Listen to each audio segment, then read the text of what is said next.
did. Um, Yeah, look, we're excited about the pick. Took a long time to get there.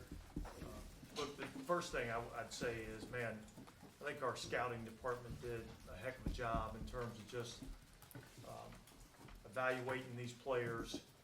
Obviously, we got 2 more days, but you know, this player is an exceptional talent. He's big, he's physical, he's athletic, fills a position of need, and I think he's going to be an outstanding addition to our team. Dennis, Mickey was saying yesterday about that you got a group of players at, in a spot. I mean, would you want to share, was there a few guys that you were considering at that spot still? I think it's better that we just kind of keep our, exactly who those players were. But yeah, we had a group of guys and that we felt like had a chance to be there when we picked. We explored potentially moving up. We explored potentially moving back. And at the end of the day, we felt like sitting there and letting one of the players that was in our group come to us. And we got one of the players that we were really excited about getting. Was there a time, like right before you, when did y'all decide to stay where you are? Well, I think it really kind of went all the way up until maybe a pick or two before ours. Well, I think when Cincinnati was on the clock, we knew that there was 2 players that were sitting there that we liked, and at that point we knew we were gonna take one of those 2 if they were there. Yeah, what's the scouting report on Brian? Well, look, he's big, he's physical, he's athletic, he's really good on the move.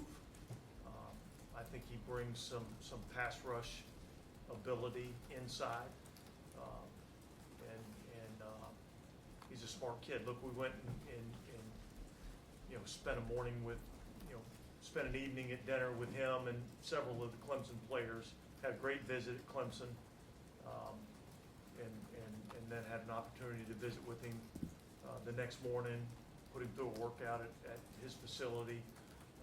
He did outstanding in every aspect of everything that we put him through, from a physical standpoint, from a mental standpoint. He's the type of person that we want to bring into the building, so I think he's going to be a great addition for us. Dennis, we've talked a lot about your sort of edge rusher prototypes, because that's where there's a lot of variety in the NFL. Do you have certain protocols that are really important at defensive tackle too? Well, we have certain prototypes at every position. I would say that size and length are things that we covet. Power and lateral movement skills. Those are all things that we covet, and I'd say size and length probably goes for just about every position. I know injuries come up with conversation on Bryan Bresee a lot. What made you feel comfortable that? I think I think there's 2 things here. Number one is it says a lot about the kid to overcome a lot of the adversity that he's gone through over, call it, the last 18 months. With the death of his sister Ella, coming off of ACL, shoulder injury, and so like he's shown a lot of fortitude in his ability to overcome adversity, and I think that speaks highly to the player. Look, he went through the whole physical workup. Medically, we felt comfortable with where he was at, and so we felt comfortable with the player and taking the player. Why, you said this is a position of need. Why was it an area that you needed to address? Well, if you really look at the depth at where we're at right now, obviously we went out and signed Colin Saunders and Nathan Shepard in the offseason. We still have Malcolm Roach on the roster. We have Prince Emili, who's a guy that we like, but an unproven player at this time. And so, I felt like adding some depth into the interior of the defensive line was gonna be important. Was he one of those guys who, when you were looking at the draft, maybe you thought he could have been taken early and you wouldn't have even had a chance at him, or was he somebody you were kind of maybe even anticipating? Yeah, look, it's hard to tell, Yeah. you know, because beauty's in the eye of the beholder, you know, so you never know. It only takes one team to like a guy and want to take him. But yeah, we felt like there was a chance that you know, he could be there. We had a, you know, cluster of about 4 or 5 guys that we thought had a chance to be there at our pick, and certainly, you know, Brian was one of them. It feels like, I mean, like you said about the depth chart, it feels like defensive tackle might have been one of the greatest needs for the team. But that cluster of 4 or 5, they weren't all necessarily defensive linemen. It could have been, No, Quite a there variety. were a couple of different positions. yeah. So, I mean, Probably some that y'all would have yelled at us for taking. That's all right. right. But I mean, you always talk about the importance of not needing to fill a specific need. I mean, but do you feel like, Well, look, I think when you go through the whole draft process, you grade the player based on the talent level of the player, the character of the player. And then when it comes time to make a pick, you know, you're gonna have a group of 3, 4, 5 guys that are kind of graded in a very similar area. And I think that's when you maybe take a little bit of the position of need into account. But you're not grading players and trying to push guys way up the draft board based on, you know, a need, because that's where you miss, and that's where you overvalue a player. So you set the value for the player, you let the draft kind of come to you, and you know, you manage it as it goes along. is Brzee further along as a pass rusher, or is he, with his size, somebody who can be just as much of an asset against the run? Well, no, I think he's well-rounded. Yeah. You know, I think one of the things that's kind of unique about him, like his athleticism inside is pretty impressive. You know, his movement skills inside, they used him a lot on the move at Clemson, and his ability to move and penetrate is something that we like. You noted the hardships that he's had to overcome. How much did you get to know Brian personally? Well, look, it's hard throughout the whole process to really get it. You know, we got a chance to visit with him at the combine, and then we went to Clemson and we had dinner with him one night along with some other Clemson players, and then we went to the facility and got a chance to meet with him, got a chance to put him through a workout. So, you know, I'd say, you know, we had an opportunity to visit, you know, 3-4 hours, you know, so how well do you really get to know a guy in that limited amount of time? But I got to know him enough to know what I feel like his character is and what I feel like he's made of. And I think he's got the right stuff and the type of qualities that we want to bring into our building. Although his stats weren't quite this past year what they were 2 years ago, could you give some examples of what you saw on film in terms of the way he affected opposing offenses that might not have shown up? Well, I think, again, I think the movement skills, his ability to penetrate, you know, I think I'd be very careful just looking at statistics in terms of this year, and understand, you know, this guy went through a lot, you know, and that's challenging to have to go through, and so I just put my eyes on the player and see what he can do, and I see the size, I see the strength, I see the length, I see the athleticism, and my brain allows me to have a vision for what I want to be able to do with that player. And I think he fits what we can do. Knowing the Saints' history and Mickey, how much did you think that y'all might make a trade when you came in this month?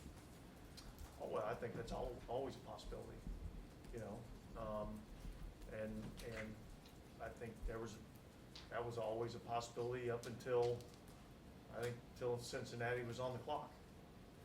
And I think that was at that point that, you know, it was pretty apparent that one of the guys that we really wanted was gonna be there, and we were gonna stay there and take our pick. So look, we look at, there's a constant, you know, evaluation of the draft, you know, in terms of being able to move up or down. And a lot of that's based on who's on your board, who's available, and then what's the value to, how much you giving up to move up, or how much you getting to move back, you know, and you have to weigh out those options. Dennis, we've seen you, the team just generally just invest either offensive line, defensive line early in the draft. Why is that the place where you? Well, wanna look, I go? think you're trying to always look, particularly early in the draft, at, you know, premier positions, you know. And a lot of those have to do with the quarterback, you know, whether it's protecting the quarterback, getting after the quarterback, affecting the quarterback with coverage, or providing weapons for the quarterback. You know what I mean? So a lot of it is, it's a quarterback-driven league, and so we look a lot at the premier positions, and if you have an interior defensive lineman that can push the pocket and rush inside, I think that helps. Dennis, and your all's pre-draft mocks, when you all were going through the different scenarios, how much did it play out like you all may have anticipated, or was it more unpredictable? Yeah, I think it played out pretty close to how we thought it might play out. You know, there was maybe a couple of surprise picks that we weren't maybe necessarily, you know, expecting. But ultimately, you know, look, there's a lot of unknown when 28 guys have to go off the board before you pick, you know, so there's a lot of variance in terms of what can happen. And I know Mickey talked about, you know, Jeff and his formula, and, Yeah. you know, at the end of the day, it worked again, so keep using it. Dennis, you had, you know, guys that were picked or projected to go at highest draft, Will Levis, Michael Mayer, Keelan White. They have fallen to the second round. Does that just say how deep this draft is? Yeah, I don't know, I mean, I think, you know, there's a lot of experts, with prognosticators on the draft and who's gonna go where, and there's 32 teams in the National Football League, and there's 32 different draft boards. And so, again, like I said, it's beauty's in the eye of the beholder, and so I don't think anything really shocks me in our league in terms of where, you know, guys go. How did you view last season's run defense compared to the previous 4 seasons, say? Yeah, look, it wasn't up to our standard. You know, and that's an area that we've got to improve on. And I think, you know, adding some presence on the inside, I think it's a step in the right direction. When you say you had 2 guys before Cincinnati came up, was Miles Murphy the other one in that sort of group? Brian Brzee was one of them. Right, I know. I was curious though. I mean, I'm not gonna if it give you worked the out so- draft yeah. board, but I mean, look, at the end of the day, we had a couple guys that were sitting there, and Brian was one of them, and so we took him. Dennis, was there a point where you all weren't comfortable to trade up? In other words, you didn't want to give up too much, or would you all have gone up really high? I mean, did you all try and go up really high, or was No, I don't think so. I mean, look, I think we kind of went through, you know, before the draft, we kind of went through the scenarios of what would it take to get up middle of the draft, 15, 16, 17, 18, 19, and kind of worked our way back, and, you know, found an area that we felt like, okay, if it presented itself here, you know, this would make some sense, you know, if the right guy was there, and so, but no, there wasn't a lot of thought to get up really high. You said that you'd have got yelled at by us if you had taken another position there. Was quarterback one of those, you think? That was a potential. Yeah, when you look at Brzee, is he somebody that, you know, you mentioned a couple of different qualities that you guys liked in him, just versatility in the interior, part of that, somebody you feel like you can move around? Yeah, look, he's a guy, you know, we went back and we were studying him again this morning. And you watch him and he lines up and he plays a 5, he plays a 4-eye, he plays a head up 2, he plays a 2-eye inside the guard, he plays head up on the center. So he's played everywhere, you know, along the defensive line and so, yeah, there's some versatility in terms of what he can do. What are those characteristic qualities that you wanted to bring into the building? I think just a toughness, a grittiness, you know, and I think he's got that. And so, you know, I think that's part of what we want to be as a team is, you know, a tough, gritty team, and I think he's got those characteristics. And you say you're never surprised, but when someone like Will Levis, who is projected as high as 4th, does that Well, a reconsideration or a different kind of discussion than when it is going more, you know, in expected form, I guess? Well, look, I mean, I think if you pay attention to, you know, what all the people in the media would have projected in terms of where he would have gone, I guess it may have been a little bit of a surprise. You know, but again, that's kind of, like, that's a unique position and, you know, there's only one of them. And so there's a certain number of teams out there that are looking for one. And then there's a certain number that, you know, when you kind of got your guy, you're not really in that market. So, yeah, I think it just played out. That never would have happened if you were in the market, though, probably. Probably not. Who are you gonna draft tomorrow? Well, what do we got? We got 9. We the 9th pick tomorrow.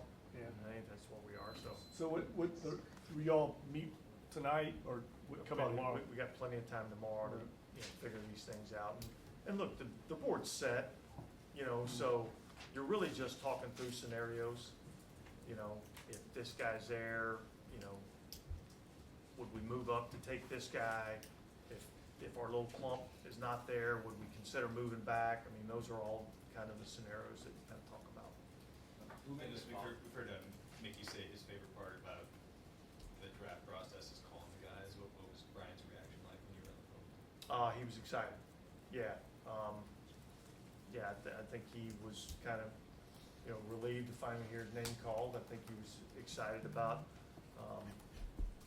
being drafted. I think he's excited about coming and being part of the New Orleans Saints. So I don't know if you guys have had an opportunity to talk to him. I'm sure that's, if you haven't, that's coming up as soon as I get done. I know that, I've heard Jeff talk before about really valuing players from these kind of Power 5 programs and practicing it. Is that something important to you too, to see that level of competition that they go against, or? Well, I think it's all part of the evaluation, you know. So yeah, I mean, these guys that play in these Power 5 conferences, they're playing against other players that are playing in our league. You know, some of these smaller schools, the level of competition is not the same, and so there's a little bit more of a projection in terms of what those guys can do. And so, anytime you get a chance to see somebody do it against a higher level of competition, it just makes the picture a little bit cleaner for you. All right, thanks, guys.